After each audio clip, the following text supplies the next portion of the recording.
YouTube,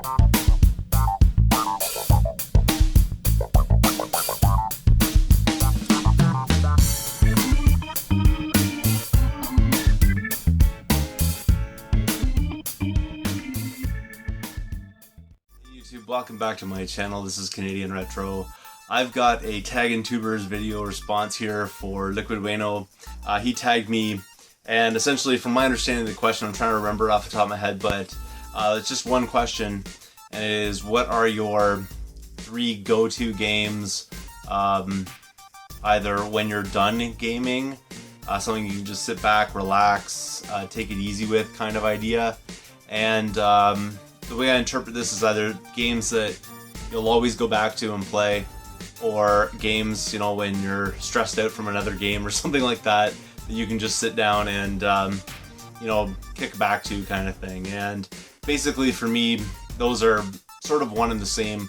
Games I'll always go back to are games that, you know, I've completed or finished or gotten really far in, or are just enjoyable in general, and nice and relaxing. So those kind of all are intermixed together really when I think about that.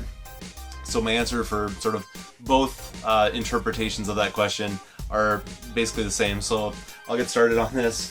First thing I'll show you here is a game that I really enjoyed back in the day. Played it all the way through. Really, I'm just like really into it. I love the whole aspect of it. It's really campy and cheesy, but it's supposed to be. That's the way it was designed. So I really enjoy it, and this probably won't be any surprise for the original Xbox. If you've, you know, paid attention to my channel, some of my favorite Xbox games, this is definitely one of them, and it's Destroy All Humans for the original Xbox. Everything about this game, I just I just love everything about it. It's just the aesthetic that they create in it, just old-timey kind of feel, and lots of different environments to explore, and like different power-ups, and you level up on your way through and get different weapons and things like that. So it's really fun, not overly challenging. I think it can be challenging, but because I've played it so much, I have, you know, like certain techniques of getting through levels and things like that. So I find this game to be a lot easier than maybe the first time or first few times I played it. So if I want to kick back, this is something that I'll throw in. I usually play this once a year, maybe twice a year sometimes. Like all the way through, actually, just because I enjoy this so much. I do enjoy Destroy All Humans 2 as well, but this one here sort of captured my heart to begin with, and of the two, I think this is the one that I enjoy more. So that's that first entry there.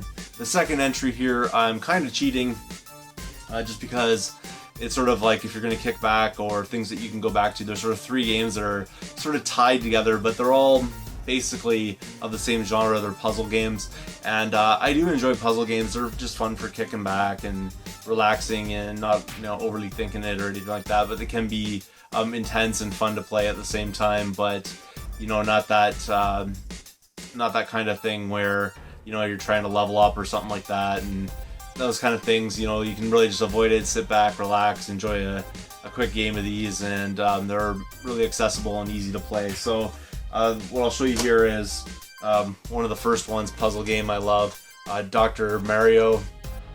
A buddy of mine, well, actually it was a buddy of my brother's, because they were the same age. I was a bit younger at the time, and I still am, I guess, now. But he got this for his original NES back in the day, and on a couple occasions I was over at his place playing this, and this is where I really got onto this. Later on, even when I got older and the NES was kind of disappeared, and I no longer had my games, and I didn't really know anybody with one anymore, I'd still emulate this on the PC for quite some time before I started to retro collect like I do now. So this was one of the ones that I always went back to, and I still go back to this. I can play around to this any day of the week because I really enjoy Dr. Mario. The next one along the same lines would be Tetris. Love this game, obviously, for many reasons. It's sort of like an addicting kind of thing. If you start playing this game, it won't end. It's a lot of these puzzle games are kind of like that. You just want to continue playing over and over and over again. You know, there's games on Facebook, I think, right now that are very similar to these kinds of puzzle sort of games. And luckily for people on Facebook, they usually limit you to like 5 turns or something like that, and then you gotta wait like an hour or two before you can play more. This game did not give you that kind of leeway. Once you started playing this, you couldn't stop. So that's pretty much what Tetris means to me. I mean, just an amazing game. Obviously, I don't need to say a whole lot about it because everybody is familiar with this game, but still an amazing title. And the third one that kind of goes along in that same answer is this one right here, which is Bust a Move. Basically any iteration of this game I could play for hours on end. Something that I like to go back to. I usually pop, not necessarily this cartridge in because I have a variety of different Bust a Move kind of games, but I could pop pretty much any of them in and spend hours upon hours, you know, playing them out and never really get bored of it. So that's why I always end up going back to it, just because I love these puzzle games a lot. So I know that's a little bit of cheating, but that was sort of my second entry there for which games I can go back to, but I can't really pick between those three. Those are sort of like my main kind of puzzle games that I really enjoy and I can always go back to, kind of thing. So that's that. And then the last one here is a PlayStation 1 title, which I sort of highlighted in numerous videos. I've put this in like my favorites kind of videos when people ask those kind of questions. I've shown gameplay footage of this in different videos and things like that, but it's this one here, Deception 3 Dark Delusion for the original PlayStation. For those of you that have heard me speak about this before, I'll basically explain it again for those of you that haven't. This is basically a over-the-shoulder kind of view, from behind sort of view, and you're going through different castles, I guess. While you're going through, you're setting traps on the ground or in the walls or coming from the ceiling. Different kinds of traps, so there's like, you know, platforms that'll fire you in different directions, or magnet walls that will pull you in, or explosion walls which will blow people out and stuff like that. They came out with a PS3 version of this as well. There's also a version of this on the PS2, and there's 3 of these on the PlayStation 1, but this is the one that I always come back to because this is the one back in the day that I really put a lot of hours into, kind of thing. And I'll go back to this every once in a while, you know, when I'm sort of played out and I'm like, what could I play right now? This would be a game that that immediately pops in my mind, because I actually did not find this one in the wild. Most of the stuff you see here I did find in the wild or through trades or something like that. This one I actually went and like bought online because I really wanted to get my hands on it. Could not find it, and it's not exactly a common title. It's not a super expensive one, you know, but it's not a really common title, so I was suspecting I'd never really see this out in the wild. But still, this is an amazing game. I could put hours and hours and hours in this, and because I played it so much, it's really just something relaxing for me. I can go back and pretty much like run through this game and play it over and over again, but there's so many different trap variations you can use that it's really like tons of fun. And you know, you can kind of challenge yourself with it if you want and use like basic traps, or you can, you know, go all out and get like the strongest traps kind of thing and set them, and as the enemies go through them, they get caught up in like your combos of different traps. A really fun series actually to check out. I still need to go through and finish all the story modes actually in this one, because I have done them but I never really kept track of it.